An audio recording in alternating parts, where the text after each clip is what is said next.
Was that a block? Is he blocking people in right there? Yeah.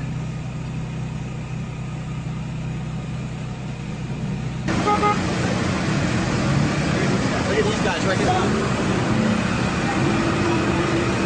All right. What's going on now is the cops got us blocked in. Some guy tried to ram the gate over there, but couldn't get us out, so unfortunately we're stuck in here. That's about all.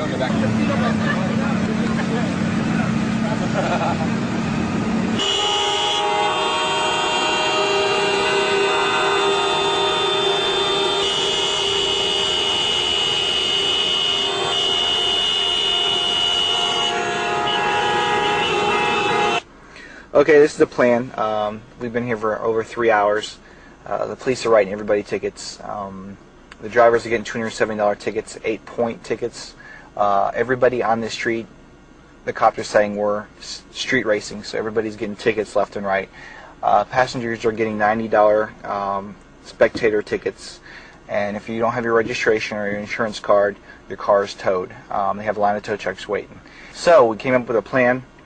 We're lining up 7 cars, turning our lights off, flooring it in a big line, jumping the sidewalk and going around the police barricades. So that's the plan right now, and hopefully we don't go to jail tonight.